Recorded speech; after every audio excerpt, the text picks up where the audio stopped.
தர்மபுரி தொகுதியில் போட்டியிடும் பாமக வேட்பாளர் சௌமியா அன்புமணி தக்காளி விவசாயிகள் மற்றும் தனியார் ஆயத்த ஆடை தொழிற்சாலையில் பணிபுரியும் தொழிலாளர்களை சந்தித்து ஆதரவு திரட்டினார். அந்த காட்சிகளை பார்க்கலாம்.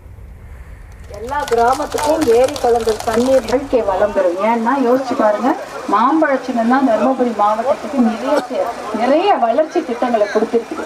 தர்மபுரி அரசு மருத்துவக் கல்லூரி அதை கொண்டு வந்தது மாம்பழச்சினமும் பாட்டாளி மக்கள் கட்சி மருத்துவர் அன்புமணி அவர்கள் தான். நம்ம முதலமைச்சர் ஆனோடனே எடப்பாடியார் என்ன எல்லாருடைய வங்கி கணக்குல 10,000 ரூபாய் போடுவதாகவும், மகளிருக்கு 2,000 ரூபாய் ஊக்கத்தொகை, ஆட்சி மாற்றம் ஏற்பட வேண்டும்.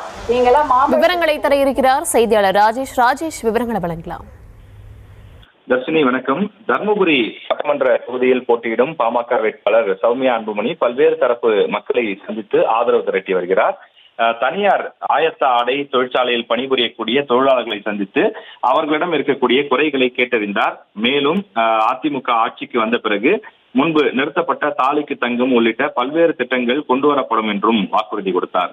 மேலும் தர்மபுரி மாவட்டத்தில் பெரும் பிரச்சனையாக இருக்கக்கூடிய குடிநீர் பிரச்சனைக்கு நிரந்தர தீர்வு காணப்படும் எனவும், பெண்கள் பாதுகாப்பிற்கு தேவையான நடவடிக்கை மேற்கொள்ளப்படும் எனவும் அவர் உறுதி கொடுத்தார். மேலும் தக்காளி விவசாயிகளை பொறுத்த வரையிலே அதிகமாக தர்மபுரி மாவட்டத்தில் தக்காளி விளைகிறது. ஆனால் அந்த தக்காளிக்கு உரிய விலை இல்லாமல் வீணாகக்கூடிய சூழல் இருக்கிறது. அதனை தடுப்பதற்கு நான் நிச்சயம் நடவடிக்கை எடுப்பேன் என்று கூறி சௌமியா அன்புமணி வாக்கு சேகரித்தார். மேலும் தக்காளி கூழ் தொழிற்சாலை அமைக்கப்படும் எனவும் அவர் வாக்குறுதி கொடுத்திருக்கிறார். சின்னத்திற்கு வாக்களித்து தன்னை வெற்றி பெற செய்தால் தர்மபுரி மாவட்டத்திற்கு ஷிப்காட் கொண்டு வரப்படும் எனவும், இதன் மூலமாக ஆயிரக்கணக்கான மாணவர்களுக்கு படித்தவர்களுக்கு வேலை கிடைக்கும். எனவே இளைஞர்கள், பெண்கள் அனைவருடைய ஏற்றத்திற்கு மாம்பழம் சின்னத்திற்கு வாக்களியுங்கள் என்று சௌமியா அன்புமணி பலதரப்பட்ட மக்களை சந்தித்து அந்த இறுதிக்கட்ட பரப்புரையில் ஈடுபட்டு வருகிறார்.